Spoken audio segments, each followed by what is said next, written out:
Hello friends. तो आज हम लोग पढ़ते हैं ज्योग्राफी का नेक्स्ट एक एमसीक्यू। और इसके अंतर्गत बहुत ही अच्छे अच्छे प्रश्न हैं जो कहीं ना कहीं आपके लिए उपयोगी साबित होगा। तो आइए सबसे पहले हम लोग देखते हैं क्वेश्चन नंबर फर्स्ट। और वो ये है कि निम्नलिखित में सदाबहार इलाके कौन से हैं। यानी कि विकल्प दिया है 3, जिसमें भितरकनिका, पिचावरी या कोंडापुरम। भितरकनिका, पिचावरी, कोंडापुरम में ये पूछ रहा है कि इसमें सदाबहार इलाके कौन से हैं। अब सदाबहार इलाकों की जो विकल्प दिया है उसमें ए केवल 1, बी 1 और 2, सी 2 और 3 और डी 1 2 3। तो इसका आंसर है आपका बी, यानी कि 1 और 2। 1 और 2 यानी भितरकनिका और पिचावरी, ये दोनों जो हैं ये सदाबहार इलाके हैं। और साथ ही साथ अगर देखा जाए कोंडापुरम को, तो कोंडापुरम जो है ये कर्नाटक में स्थित एक स्थान है जो पश्चिम घाट का है। यानी ये पश्चिमी घाट का कोंडापुरम एक कर्नाटक में पड़ता है एक स्थान है। तो ये रहा है आपका क्वेश्चन नंबर फर्स्ट। और ये जो है इसके बाद हम लोग देखते हैं क्वेश्चन नंबर सेकंड। 2 देखते हैं। इसमें है निम्नलिखित में से कौन सा भारत का पेट्रोकेमिकल नहीं है। यानी कि भारत का पेट्रोकेमिकल नहीं है ये केंद्र, ये कौन सा है। यानी इसका विकल्प दिया हुआ है ए कोयली, बी जामनगर, सी मंगलोर और डी राउरकेला। तो इसमें देखना है कि पेट्रोकेमिकल केंद्र जो है वो इसमें से कौन सा नहीं है। तो इसका आंसर डी है, राउरकेला। यानी राउरकेला ये पेट्रोकेमिकल नहीं यहाँ पे केंद्र है, बल्कि यहाँ पे ये एक टेक्सटाइल उद्योग है। यानी कि राउरकेला में टेक्सटाइल उद्योग होता है, न कि पेट्रोकेमिकल केंद्र है। तो आइए हम लोग चलते हैं नेक्स्ट क्वेश्चन की तरफ और देखते हैं क्वेश्चन नंबर हैं और देखते हैं कि ये क्वेश्चन नंबर थर्ड क्या है। निम्नलिखित में कौन से क्षेत्र जैसे विविधता के हॉटस्पॉट क्षेत्र हैं। यानी कि इसमें ये पूछ रहा है कि जैव विविधता के जो है हॉटस्पॉट, इसमें से कौन सा क्षेत्र है। तो इसमें दिया हुआ है पहला पश्चिमी हिमालय, दूसरा पूर्वी हिमालय, तीसरा पश्चिमी घाट और चौथा पूर्वी घाट। यानी कि इसमें 2 सही है और वो बताना है कि जैव विविधता का हॉटस्पॉट इनमें से कौन है। 1 या 2 या 2 या 3, 3 या 4 या फिर 1 और 4। तो ये जो है आपको इसका आंसर जो है मैं आपको देने जा रहा हूँ। आंसर है बी, यानी 2 और 3। 2 और 3 है, इसके बारे में देखते हैं क्या स्पेशल है। पूर्वी हिमालय और पश्चिमी घाट, मत ये जो भारत के 2 जैव विविधता स्पॉट हैं।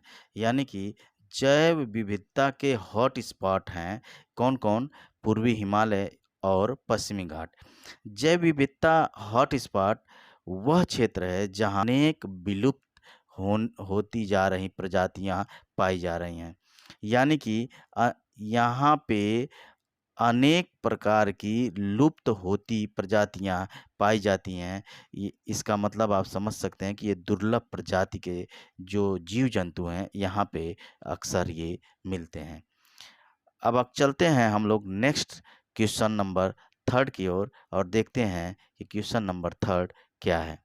उत्तर भारत के विशाल मैदान, गंगा के मैदान और दक्कन के पठार के बीच किस पर्वत श्रृंखला द्वारा विभाजन किया जाता है। यानी वो कौन सा पर्वत श्रृंखला है जिसके द्वारा जो है उत्तरी भारत और का विशाल मैदान तथा तथा दक्कन का पठार, ये दोनों को विभाजित करता है। यानी कि उत्तरी भारत का विशाल मैदान और दक्कन का पठार, इन दोनों को विभाजित करने वाली जो पर्वत श्रृंखला है वो कौन सी है, ये देखते हैं। तो इसका विकल्प देखते हैं। अरावली पर्वत, विंध्य पर्वत, सतपूर्णा पर्वत और अजंता पर्वत। तो इसमें से जो आंसर है वो विंध्य पर्वत है, और यानी कि बी। और विंध्य पर्वत के बारे में देखा जाए तो विंध्य पर्वत श्रृंखला मध्य पश्चिम भारत में स्थित है। साथ ही साथ यह गंगा के मैदान को दक्कन पठार से अलग करती है और विंध्य पर्वत श्रृंखला मुख्य रूप से मध्य प्रदेश, उत्तर प्रदेश, छत्तीसगढ़ और गुजरात में स्थित है। यानी कि ये जो विंध्य पर्वत श्रृंखला है बहुत दूर तक फैला हुआ है, यानी कि ये 4 राज्यों तक एटलीस्ट फैला हुआ है, एमपी, यूपी, छत्तीसगढ़ और गुजरात। अब हम लोग चलते हैं क्वेश्चन नंबर 5 पे और देखते हैं कि क्वेश्चन नंबर 5 क्या इम्पोर्टेंट है। तो 5वां देखते हैं, भारत की अधिकतर खनिज खदानें किस राज्य में स्थित हैं? यानी कि भारत की जो खनिज खदानें हैं वो किस राज्य में स्थित हैं? मेनली देखा जाए तो आप अच्छी तरह से जानते हैं कि मध्य प्रदेश में है, लेकिन विकल्प देख लेते हैं। गुजरात, आंध्र प्रदेश, छत्तीसगढ़, झारखंड और मध्य प्रदेश। गुजरात, आंध्र प्रदेश, झारखंड और मध्य प्रदेश। तो इसका आंसर मध्य प्रदेश है। और देखिए इसमें जो है आंध्र प्रदेश में जो खनिज इत्यादि के कुल 3108 खदानें हैं। यानी आंध्र प्रदेश में 3108 प्रमुख खदानें हैं। आइए देखते हैं क्वेश्चन नंबर 6। निम्नलिखित देशों का अवलोकन कीजिए। निम्नलिखित देशों का अवलोकन कीजिए। 4 देशों का नाम दिया हुआ है, म्यांमार, थाईलैंड, कंबोडिया और इंडोनेशिया। इसमें ये पूछ रहा है कि उपरोक्त जो ये देश हैं, इन देशों में किन किन देशों की समुद्री सीमा अंडमान निकोबार द्वीप समूह से लगती है। बस यही बताना है कि इन चारों में किसकी जो है सीमा अंडमान निकोबार द्वीप समूह से मिलती है।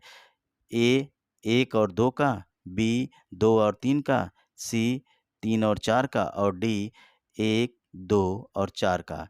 तो आइए इसका आंसर देखते हैं हम लोग और इसका आंसर क्या सही है। सही है, यानी 1, 2 और 4। ये देखा जाए तो अंडमान निकोबार द्वीप का जो कुल क्षेत्रफल है वो 8,250 किलोमीटर है। यानी कि 8,400 यानी कि 8,250 किलोमीटर जो ये वर्ग किलोमीटर है, ये समुद्री सीमा म्यांमार, थाईलैंड और इंडोनेशिया ये तीनों से मिलती है। यानी कि इसका आंसर देखा जाए डी सही है, 1, 2 और 4। इसमें जो है अंडमान व निकोबार का जो कुल क्षेत्रफल है वो 8,250 वर्ग किलोमीटर, यानी कि 8,250 वर्ग किलोमीटर ये इसकी जो क्षेत्र है ये फैला हुआ है। अब ऐसे में जो समुद्री सीमा है वो 3 देशों से मिलती है। जो उपरोक्त 3 देशों से वो है म्यांमार, थाईलैंड और इंडोनेशिया से। तो आइए देखते हैं नेक्स्ट क्वेश्चन, क्वेश्चन नंबर अगला क्या कहता है। देखते हैं निम्नलिखित में भारत से किस राज्य में पेट्रोलियम केमिकल और पेट्रोकेमिकल निवेश क्षेत्र नहीं है। यानी कि पेट्रोलियम केमिकल और पेट्रोकेमिकल के जो निवेश के क्षेत्र हैं वो नहीं है। वो कौन सा भारत का राज्य है? असम है, आंध्र प्रदेश है, गुजरात है या पश्चिम बंगाल। तो आइए हम लोग देखते हैं इसके आंसर को। आंसर ए सही है, यानी असम। असम में पेट्रोलियम केमिकल और पेट्रोकेमिकल निवेश क्षेत्र गुजरात, आंध्र प्रदेश व पश्चिम बंगाल में स्थित है। यानी कि इसका जो आंसर ए है और वो है असम। आइए नेक्स्ट क्वेश्चन पे तो चलते हैं कि जादू गोड़ा खदानें किस लिए प्रसिद्ध है। यानी जादू गोड़ा की खदान जो है ये किस लिए प्रसिद्ध है। तो ये है ए लौह, बी माइका भंडार, सी सोने के भंडार या डी यूरेनियम के भंडार। तो ये इसमें जो है डी सही है, यूरेनियम के भंडार। और ये यूरेनियम के भंडार ये जादू घोड़ा यूरेनियम खदान झारखंड के सिंह भूमि में स्थित है। झारखंड के सिंह भूमि में यह स्थित है। और वर्ष 1967 में यानी 1967 में इस खदान में खनन शुरू हुआ था। Spice and oil seed exchange किस स्थान पर स्थित है?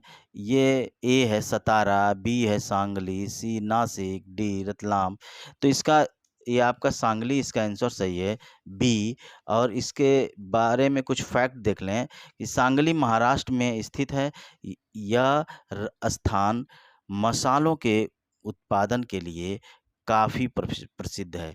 अच्छा, सांगली में महाराष्ट्र की जो हल्दी है, वो उसे सांगली को महाराष्ट्र की हल्दी नगरी भी कहा जाता है।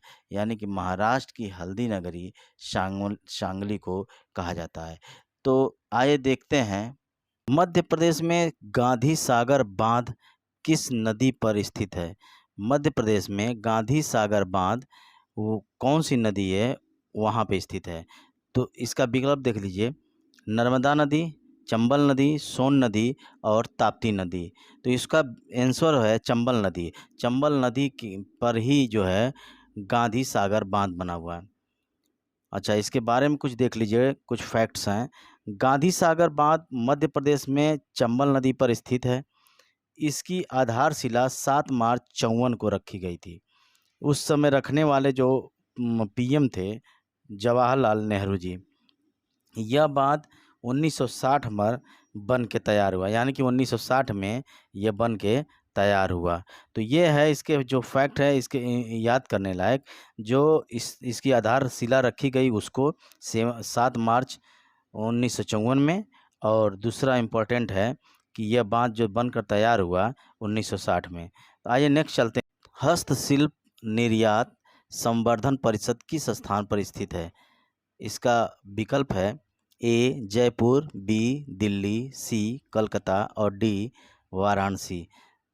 तो इसका आंसर जो है क्वेश्चन नंबर 11 का जो आंसर है ये बी है, और ये दिल्ली है। यानी कि हस्तशिल्प निर्यात संवर्धन परिषद की जो स्थापना की गई थी 1986 में की गई थी, यानी कि 1986 में।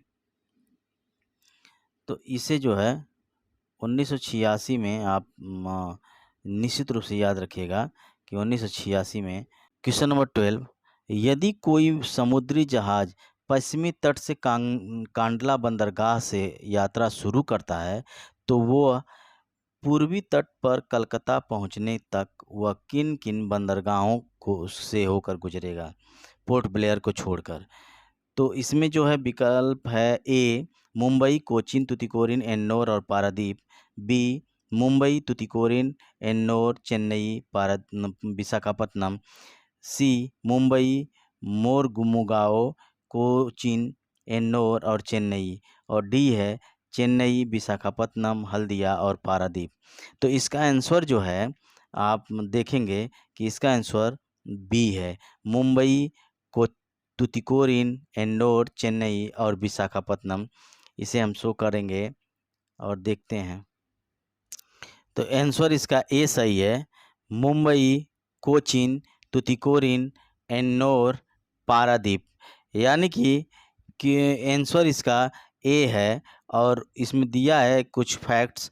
उपरोक्त समुद्री मार्ग पर मुंबई, कोचीन, तुतिकोरिन, एन्नौर व पारादीप मुख्य रूप से ये बंदरगाह हैं। तो ये रहा है आपका इसका क्वेश्चन नंबर 12 का।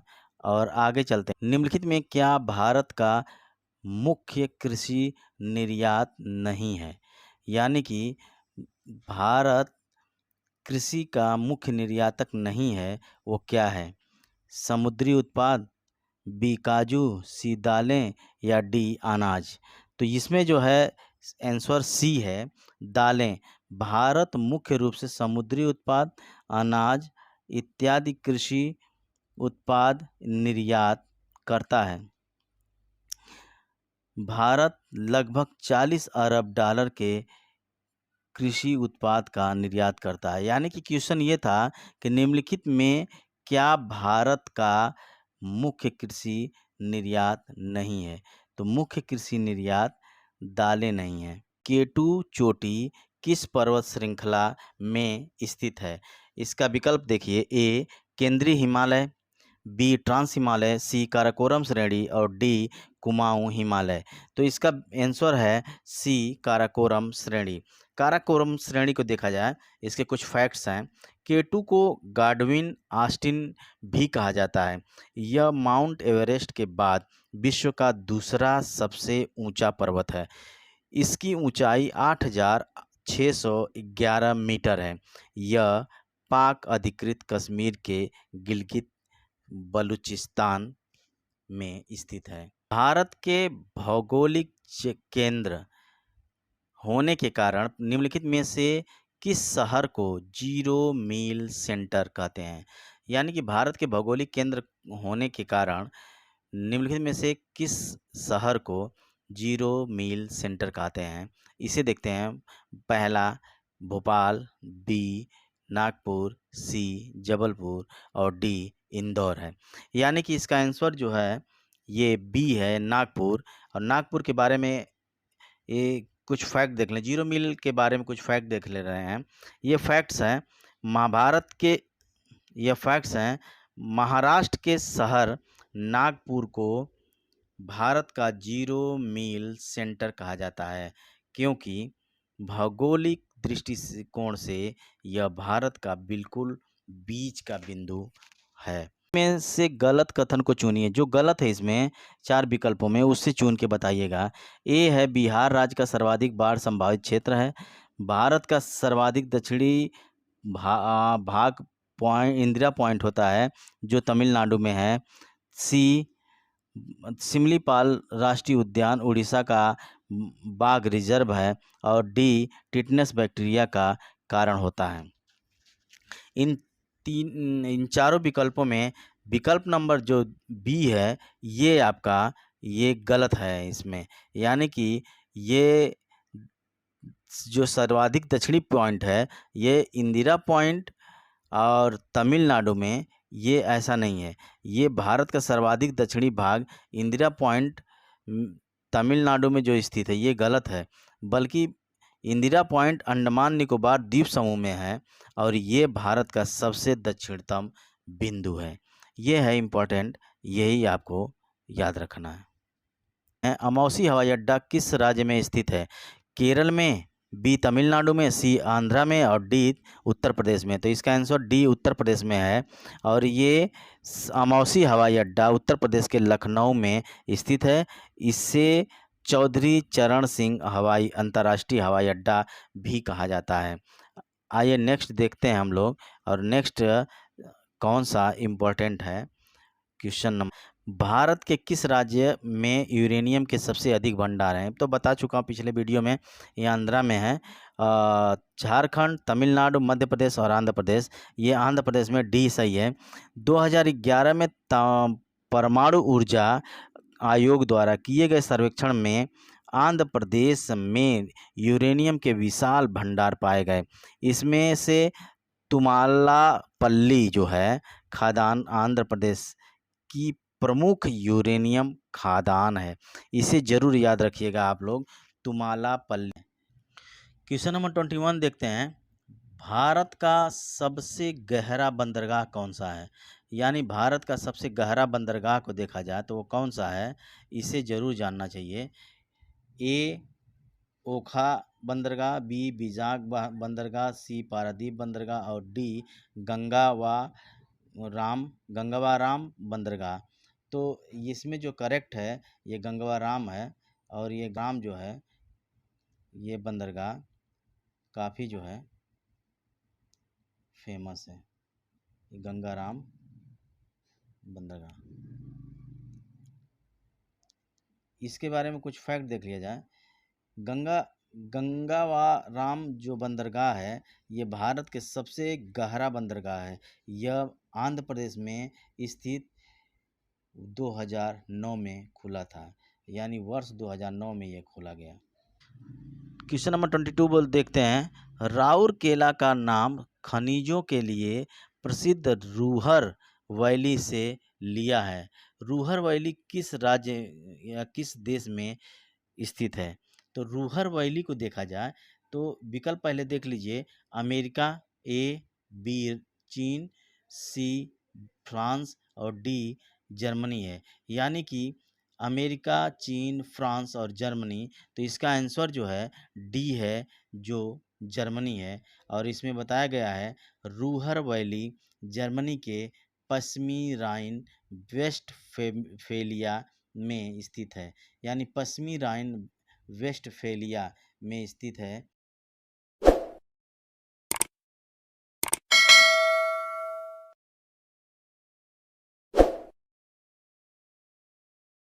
जोंक, ईब, ओग और तेल नदियाँ किस नदी की सहायक नदियाँ हैं? यानी कि जोंक, ईब, ओंग और तेल नदियाँ किस नदी की सहायक नदियाँ हैं? इसमें विकल्प देखिए, गोदावरी, कृष्णा, महानदी या फिर नर्मदा। तो इसका महानदी सी सही है। और इसमें दिया है कुछ फैक्ट्स देख लीजिए। महानदी छत्तीसगढ़ के सिहावा से निकलती है।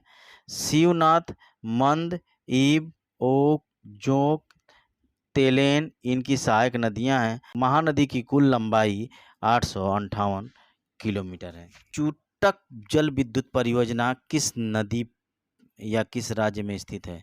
तो चूटक जल विद्युत परियोजना जो है, ये इसका विकल्प देख लीजिए।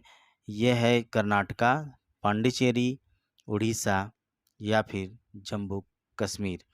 तो कर्नाटक, पांडिचेरी, उड़ीसा और जम्मू कश्मीर में, ये जम्मू कश्मीर में है। ये जम्मू कश्मीर राज्य में स्थित है। और इसका जो है चूटक जल विद्युत परियोजना जम्मू कश्मीर के कारगिल ज़िले में ये स्थित है।